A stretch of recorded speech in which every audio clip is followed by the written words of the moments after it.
for change. But let me just remind you, our dear teachers, we have an incident.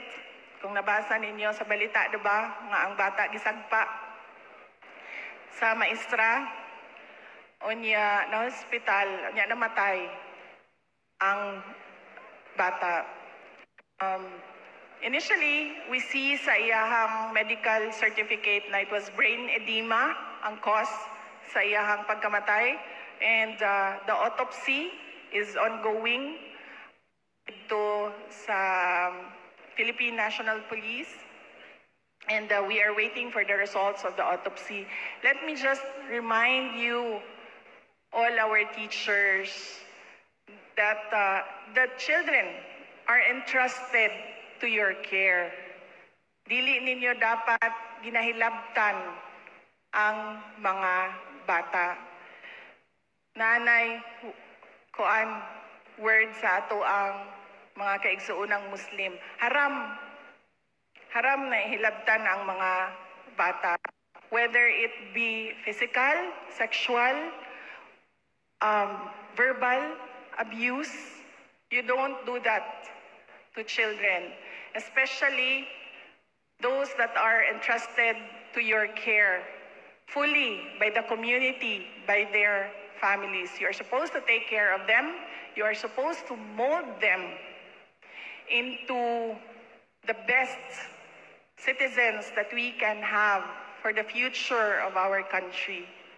And you are supposed to ensure that they are happy dinha sa sulod sa inyong eskwelahan and happy to learn what you are teaching. So always keep that in mind, that whatever you do will affect the life of that child. So make sure that your footprint is something that is positive in the life of the child. Salamat.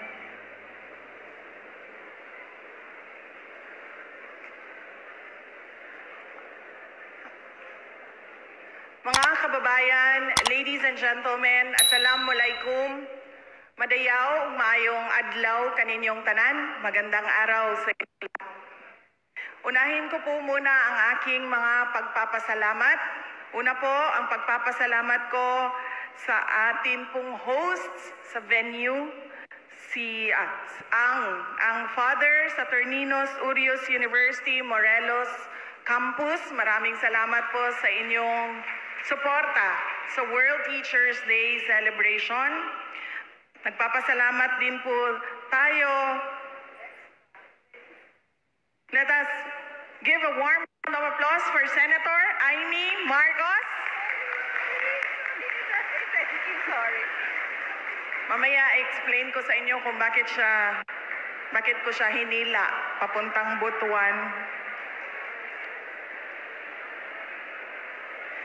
And of course, to our Governor, Angel Amante, who supported our celebration of National Teachers Day. Pagpasensyahin ninyo ha, kay daghan kay kong pasalamatan. Thank you to our National Teachers Day Coordinating Council, Sir Jobert Gonzaga, Daiti Manampan, and Amor Patri Baharla. Thank you very much. And to our National Teachers Month Coordinating Council, Mr. Aniceto Sobrepeña. Sir, thank you very much sa tulong mo, sir. Under his leadership, we were able to do a lot of activities for for National Teachers Month, starting during our kickoff in September 5 in Bohol. Ma'am Natalie Christine Jorge of Batubalani Foundation, Ms. Justine Raagas of the Philippine Business Education, Ms. Unis Loleng of GMA Network Incorporated, Mr. Mario Derequito of BDO Foundation, Ms.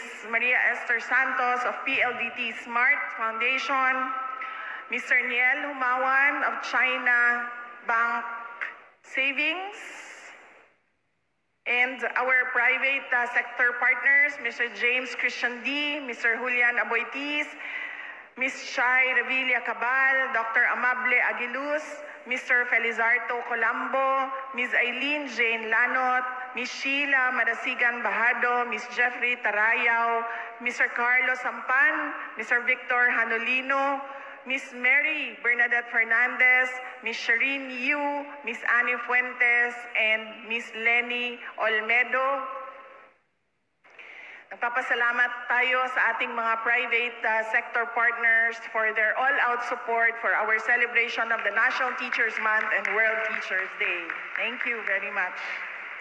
Nagpapasalamat din tayo to my fellow public servants in all the local government units of Caraga. Maraming salamat sa suporta ninyo sa Departments of Education. Nabanggit ko na kanina ang pagpapasalamat natin kay Governor Angel Amante. Kabaw mo si Gov, ex-girlfriend ni siya sa ako ang amahan.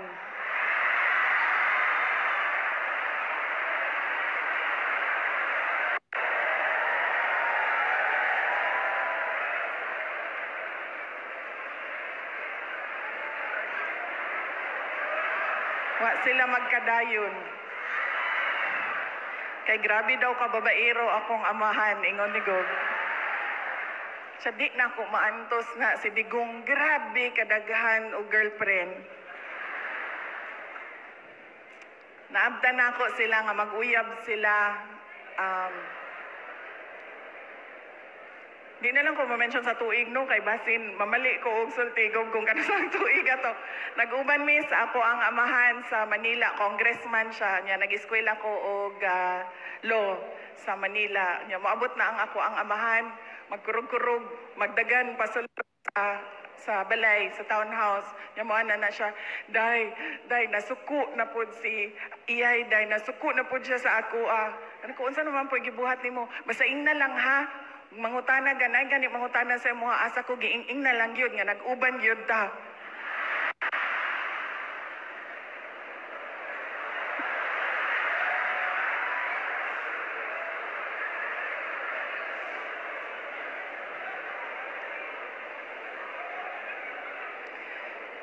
Wala ko kakita og girlfriend sa ako ang amahan nga grabe gyud ang iyahang kahadlok. Kay Governor Amante lang yun. Wala po ko nakasulay nga naghangyo ang ako ang amahan o kanang pagsulti nga nag-uban mi, bisan wa gyud mi mag-uban yun. Kay Governor Amante lang yun na nahitabo sa iyahang kahadlok. Sa iyahang girlfriend, si Governor Amante. And he truly, Gov, he speaks very fondly of you until now. Siyempre, human naman to, no? Mga kaagi naman to na to. Muingon yun na siya, ay, si Iyay, sui generis yun to, walang katulad.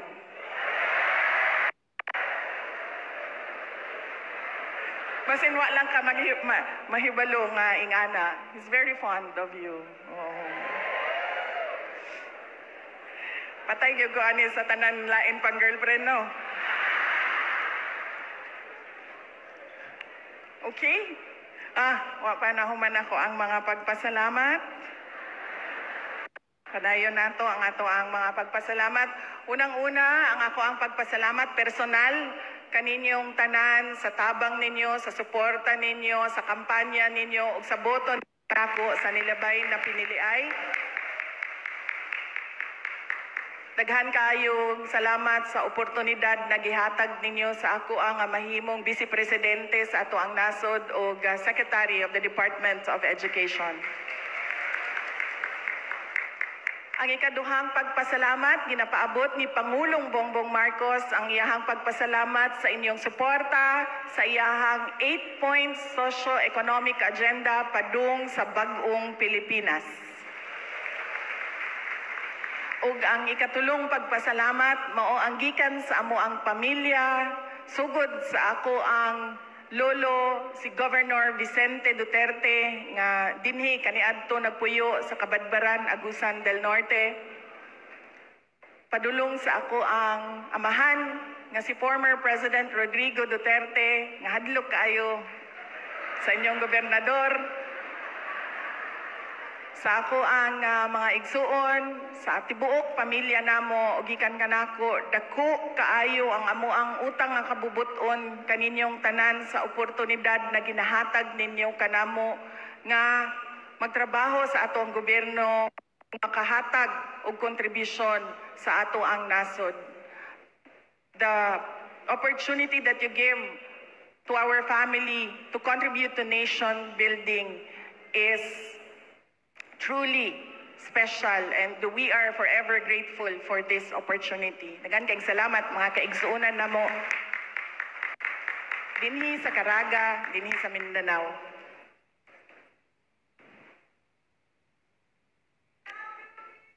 Ma'am, mahal ko kayo. Thank you. Salamat sa inyong pagdawat sa ako sa Department of Education.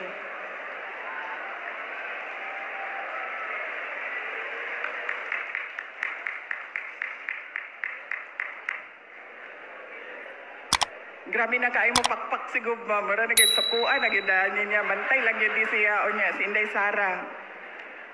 Katuan. Ihagi yung gitugan ang tinuod. Today, we come together to honor a group of extraordinary individuals who have had a profound impact in our lives, and that is you, our beloved teachers. You play a vital role in shaping not only the minds of our youth, but also in molding the future of our nation. Kung makita ninyo, kaganina, gipakita nato sa ato ang matatag audiovisual presentation. Nanaa sa inyohang mga kamot ang ato ang future teachers, atong mga future governors, ang ato ang mga future nurses, doctors, engineers, na ana tanan sa inyong mga kamot. So you hold a special place in our country, and you carry a great responsibility to our country. You are the guiding lights that illuminate the path to knowledge, understanding, and personal growth. You are the architects of our dreams, helping us to build a solid foundation for a successful and fulfilling life. Today, as we celebrate you, we also acknowledge the challenges that you face. Teaching is not an easy profession. It requires patience, dedication, and a genuine love for nurturing young minds. You teachers often work tirelessly, going above and beyond your call of duty to ensure that every student receives the attention and education they deserve. That is why I want to take this opportunity to encourage all of you to be matatag. Matatag means being resilient, strong, and unyielding in the face of challenges and obstacles. It means having the unwavering determination to overcome any adversity that comes your way. As teachers, being matatag is of utmost importance. It is through your strength and resilience that you can inspire and empower your students to be their best selves. Matatag teachers make matatag learners, make a matatag nation. When you stand tall in the face of difficulties, you become a beacon of strength for your students. Your unyielding commitment to their education and well-being creates an environment of stability and encouragement, allowing them to thrive academically and personally. By embodying the qualities of being matatag, become a powerful influence in shaping the minds and character of the next generation. Being matatag goes beyond the classroom. It extends to every aspect of your being, in your respective families, in your contributions to the community, and in your chosen field of education. As we prepare to send you off to the upcoming barangay elections, let us not forget the importance of the role you play in our society. You are not merely educators, you are also community leaders. You possess a unique perspective and understanding of the needs and aspirations of our barangays. Through your interactions with students and their families, gain insight into the challenges faced by our communities, the opportunities for growth and development. Remember, you are not just educators, you are leaders and agents of change. On this special day, we reaffirm our commitment to supporting and uplifting you, our teachers, our frontliners in education. We continue to advocate for better resources, improved working conditions, and enhanced professional development opportunities. As a way of ensuring that the Department of Education listens to your pleas, we have taken substantial steps to address some, if not all, of your concerns. One of the common grievances raised by you during our school visits is the burden of administrative tasks. We understand the importance of allowing you to focus on your core task of teaching. Therefore, we are preparing the interim guidelines that will significantly and immediately reduce your administrative workload. This will free up your time and energy, enabling you to fully focus on the education and development of your students. Ay kay mugpakpak ani kay wala pa maning nagawas. Ilala man yung gibutang diri kanang mga na dito sa central office kay aron ingno na sila gibuhat. Pero dugay na kayo sige lalis gyud aning interim guidelines ba. Duha na ka bulan ang lalis ani. Hantod karon wa gihapon. Unya na mo pakpak kung magawas na ni ilahang guidelines. Kasi ito'y sige kontra ani, field o HR. Kanya na mo pakpak ani. Basta ginabuhat ni namo, magawas lagi ni siya. Makuhaan ang inyong administrative task. We started with the inventory kung pila ang administrative tasks and we found pila? 50 administrative tasks that is not related sa trabaho sa isa ka magtutudlo. And sige kong pangutana sa ilaha dito kung sa day, basihan ninyo, anak sige ninyo pagsugo sa mga maestra. Ana, tanan sugo, isugo sa maestra. Pati magluto, magdeworm, magtanom og gulay, maestra pabuhat no. Sa day, basihan ninyo, anak. Dito sa central office, mga ma'am, sir, unsa din yung basihan na. And somehow we found na ang uban, wala gyud basihan gyud. Buhat-buhat lang gyud na papel, ana, isugot dito, without thinking, unsaon pag-implement, ana, dito, on the ground. Ana. So, and we reduced it to how many? 10. From 50 to 10. Those with legal basis only. Another concern is the need for adequate rest and rejuvenation. Teachers play a pivotal role in shaping the future of our nation, and it is essential that you will have the time to take care of your well-being. In response, we have incorporated the days of the end of school year rights in the official school calendar. Additionally, we have ensured that this year's school calendar includes a well-deserved 30 consecutive days free of any DepEd activities that require volunteer work. This uninterrupted rest period will allow you to recharge, ensuring that you can effectively carry out your duties as educators. So pagkahuman sa end of school year rights, you have 30 days of uninterrupted rest without volunteer work.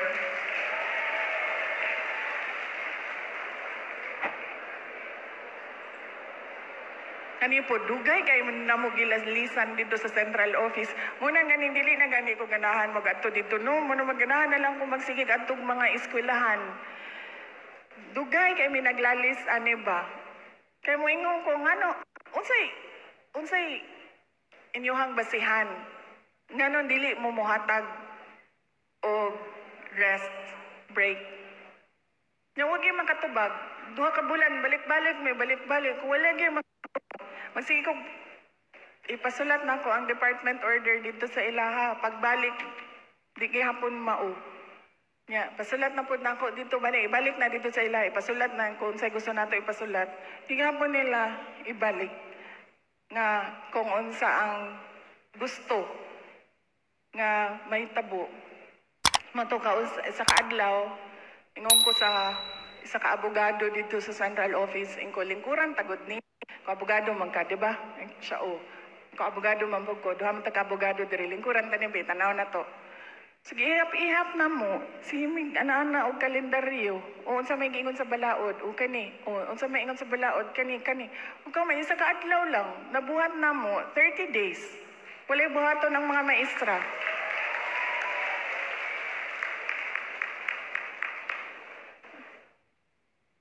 Nahago nagyugoan ni trabahoan ni ba? Yeah. Kada makitaan ko sa mga taga Davao, mga amigo na ko sa Davao, pag muli ko dito, kumuanang ko, nahago, nagyugo aning pakiglalis, gani. It's going against the bureaucracy ba? Ay, mga gato ko dito, maanang gina sila pirme sa ko, mindset lang na, mindset, day. Ayaw kaguol, kaya na ni mo, mindset ra gyud. Mindset eh.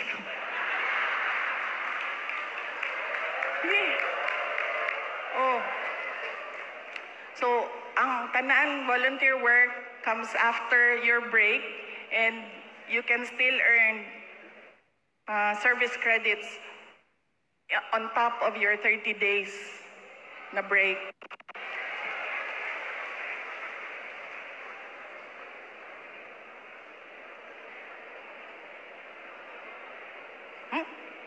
Okay? Ang next namong pakiglalis, balik-balik, ang GSIS. Nama sila diri? Si SISG? Diri. Diri lang day ko matanaw na day sila diri.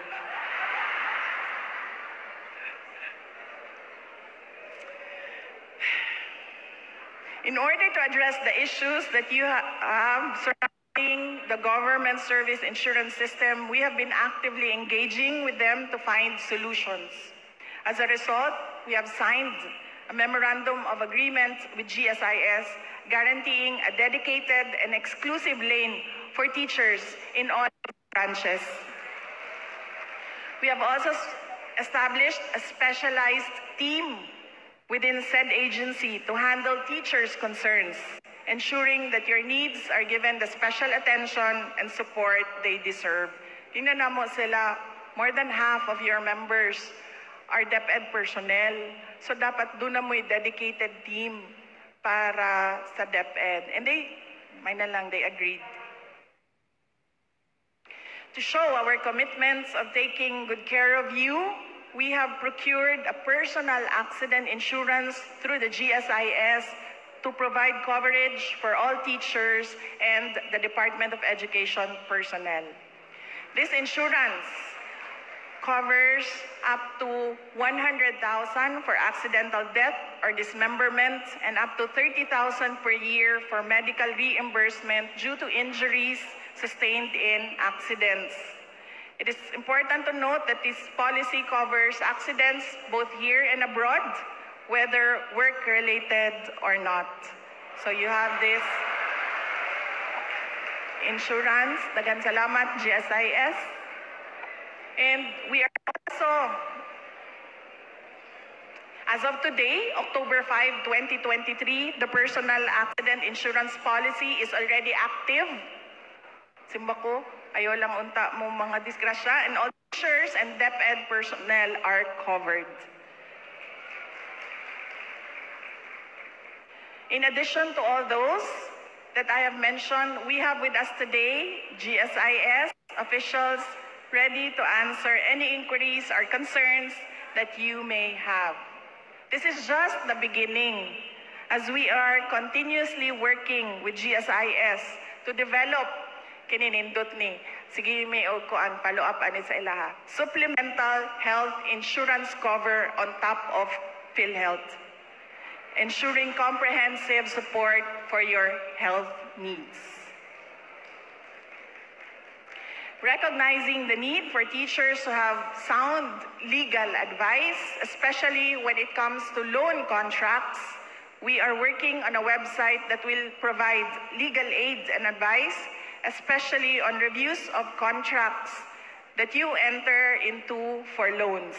This will help ensure that you will no longer fall prey to financial frauds. In our commitment to transparency and fairness, isa pa ni, dugay na kaayo ni namo og balik-balik dito.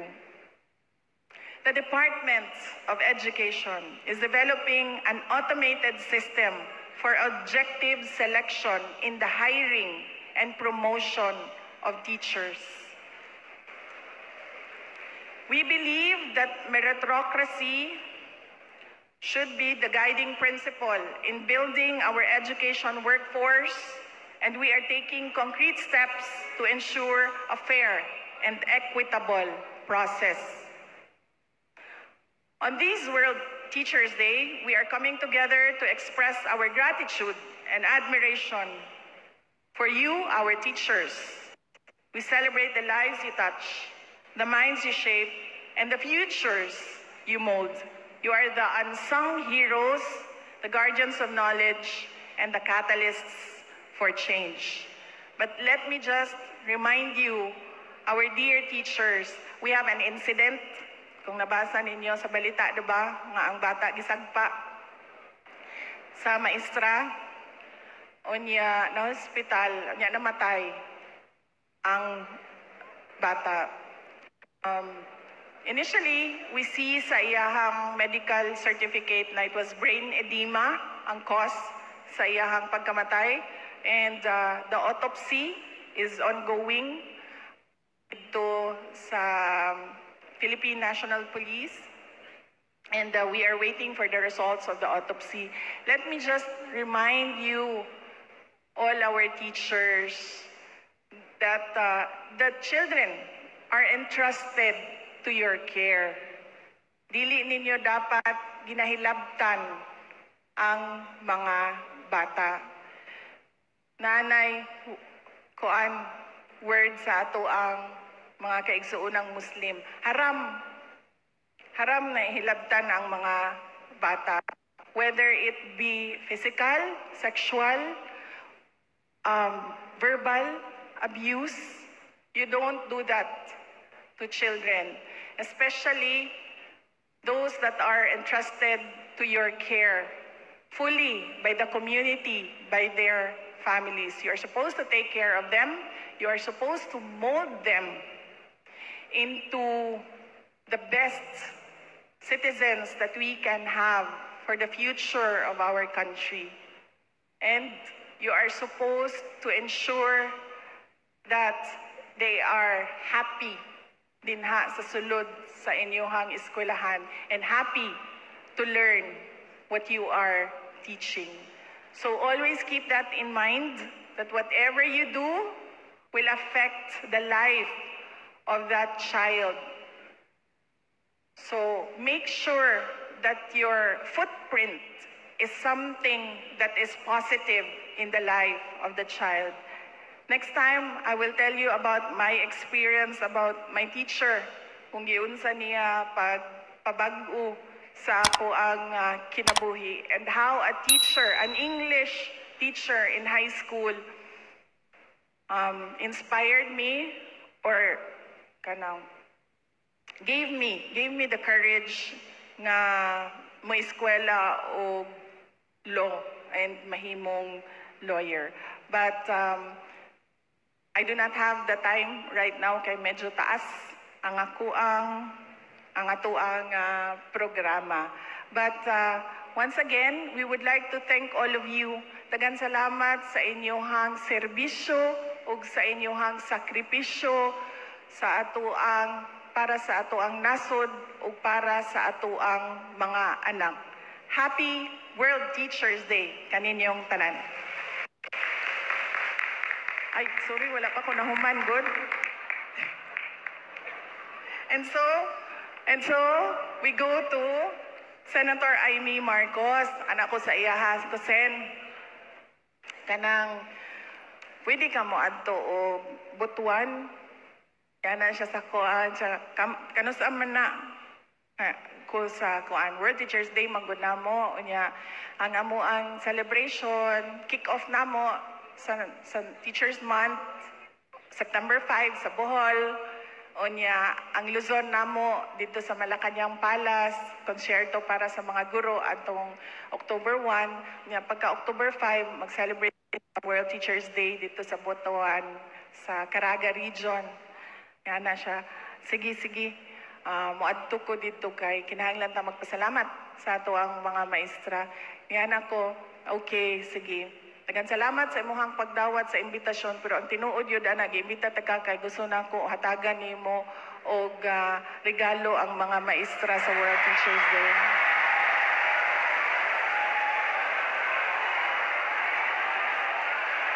Ana siya. Wala ba day regalo ang kuan? Wala ba day regalo ang kanang Department of Education? Wala ba day mo giandam? Kami ba nagbuhat sa inyong budget ha? Nakita ba ako nga naamoy regalo pag World Teachers Day? Anak ko, bitaw, tinuod man na, makadawat man na sila 1,000. Pero, ang isa kasako sa bugas karon sobra pa man 1,000.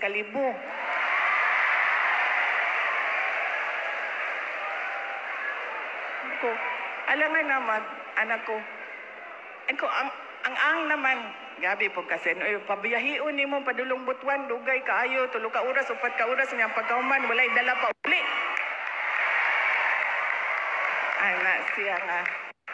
Ana siya, bugas man kaha. Anak ko, pwede, bugas, sige God, bugas. Ana siya, sige, bugas para sa tanan nga mo attend dito sa butuan.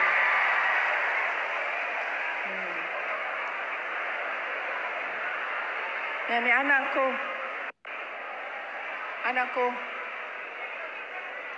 Saman ni, igsoon ka sa presidente bugas, lay hatag ni mo.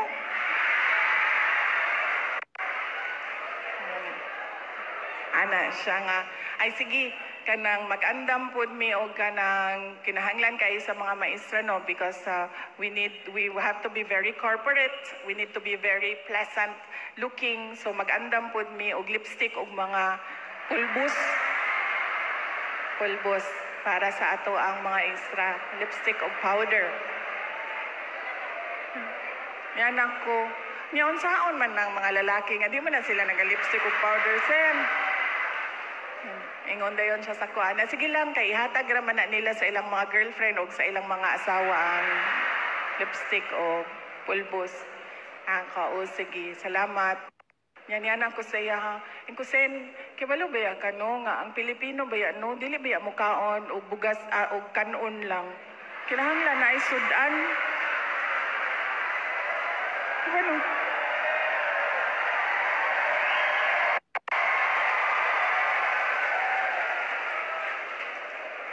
Sa manday ni maglungan taon niya sa naman itutukan nato ning kanon diri.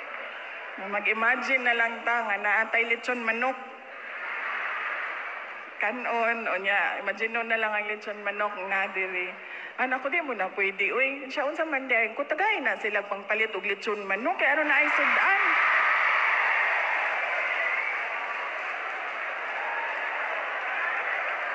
Hustler na kay ko ba? Ana siya. Sige, alangan na mudili pa ko, niingon ako nga moadto ko niya, pagkahuman, imo kong itabi dito, nga wa ko ni hatag, og lechon manok, mahatag na lang kong lechon manok. Anak ko, siguro, anak ko, dili ba yan na pwede nga, isa lang na kalechon manok, ha, kay, gamay na may kayong lechon manok karon, ngani ka gamay, ngani na kagamay ang lechon manok karon, is para na sa isa ka tao, niya ang ilahadeng anak, lang bana, lang silingan, mukaon man na. Nangana siya na. Siya, nahala, sige, mag-andam mi og 1,000 kada tao para magpalit og lechon manok. So, ingana ng style. Ngita gyud ka og tao nga naay kahatag. So magpasalamat ta. We would like to thank Senator Amy Marcos para sa bigas, sa lechon manok, sa lipstick at sa pulbo. Maraming salamat. Mabuhay ka.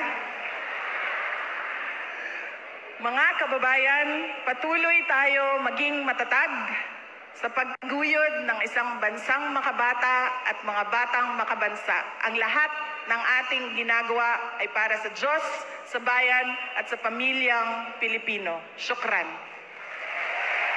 Once again, thank you very much, Honorable Sara Z. Duterte, the Vice President of the Philippines and Secretary of the Department of Education. At this juncture, I would like to request the Vice President to please remain for the giving of plaque of appreciation and allow us to read a citation. Republic of